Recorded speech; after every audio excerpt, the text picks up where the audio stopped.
Kris is the ultimate villain of Deltarune, and the only thing standing in his way is you. Let me explain. It's early established in the game that you and Kris are not one and the same. The first lines when booting up Deltarune are you there? Are we connected? And then a soul appears. This indicates that the soul is being connected to this universe. It indicates that the soul is an entity that shouldn't be in this world, or at least that soul specifically. We also know that you simply control the soul because once Kris throws that soul in the birdcage at the end of chapter 1, you can still control the soul, even if it is only by a few pixels. Shout out to MatPat's videos because it saved me a lot of time when researching for this and helped me catch things that I might have missed otherwise. There shouldn't be a human soul here.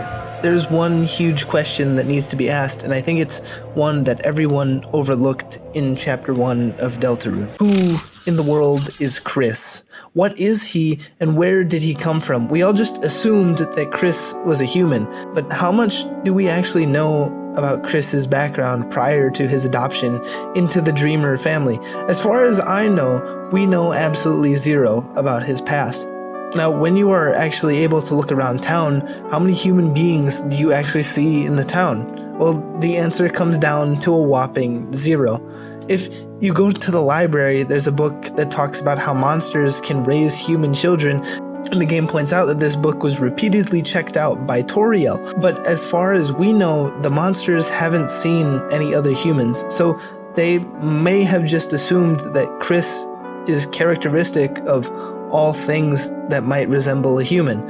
So does Kris actually have a human soul? Well, I think we can safely assume that the answer to that question is no. We have to remember as well that in Undertale, we go in with the knowledge that there is an abundance of human beings on the surface. When jumping into Deltarune, we aren't given any kind of backstory about the human race. In fact, we don't even know if a human race exists. There's one final important factor in this equation. Every other character in the game is either referenced to as a he or a she. Kris is referred to as Kris until he rips out his own heart. Toriel and Susie are baking the pie and you're in the bathroom washing your hands and also slashing tires and creating world domination for yourself. Susie asks Toriel, so where the heck is Kris?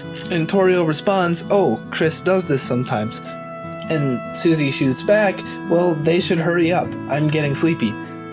Susie doesn't say he should hurry up or she should hurry up, but they. So then what in the world is Kris? To top it all off, how many humans do you know that can take out their own soul, toss it in a cupboard, jump out a window, and then later pop their soul back in like it's a Lego piece? Now, I bring this up for another reason. We have to look at Kris's actions when he's unbound to the player.